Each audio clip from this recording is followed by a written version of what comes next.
Bonjour et bienvenue dans un grand moment de cinéma. Cette semaine, nous allons vous parler du conte de la princesse Kaguya, de Winter Sleep et des gardiens de la galaxie.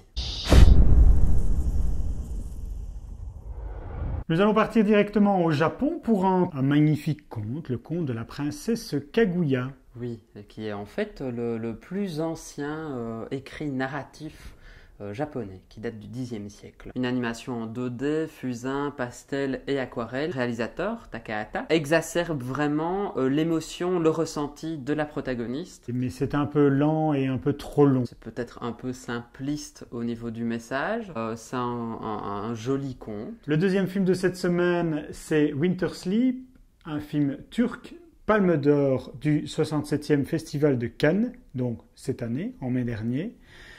Tu as aimé? Oui, étonnamment. J'y suis allé un peu avec des pieds de plomb. Je n'avais surtout pas apprécié le précédent. C'est quelque part très bavard. C'est comme du Tchekhov. On a des bourgeois qui se posent beaucoup de questions, qui se remettent en cause sans trop en même temps. On a vraiment tout un questionnement social, sociétal.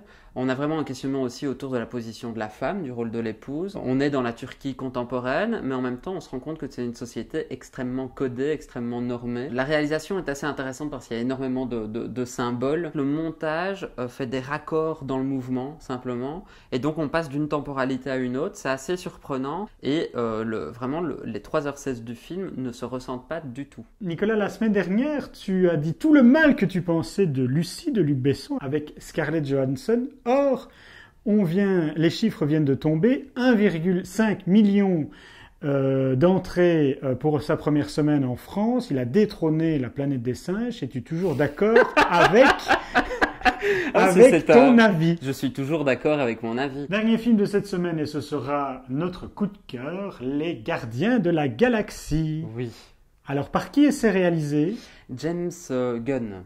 Alors James Gunn, c'est un monsieur que l'on ne connaît pas, mais dont on connaît son passé. James Gunn est passé par l'équipe Trauma. Oui, alors pour tous ceux qui ne savent pas ce que c'est Trauma, regardez cette petite vidéo Trauma.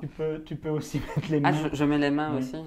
Voilà, vous pouvez regarder cette petite vidéo Trauma que nous avons réalisée au Festival de Cannes. On n'a pas l'air con, hein, là. Il est passé par Scooby-Doo aussi. Oui. Alors c'est un homme qui est plein d'humour et je pense que justement ce comics lui convenait particulièrement bien.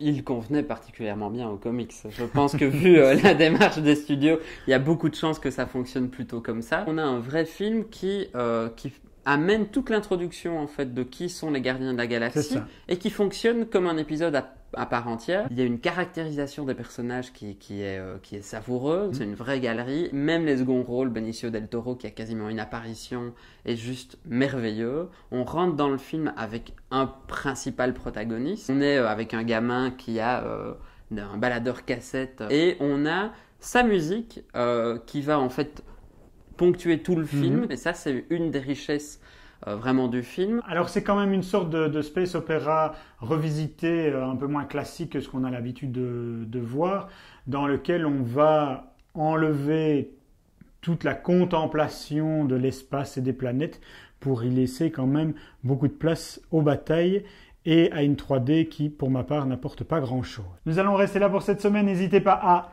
liker. Voilà, nos vidéos, et puis à regarder les anciennes aussi, et à lire tes critiques. Voilà, et à aller au chercher cinéma. Différentes informations sur ton site. Voilà.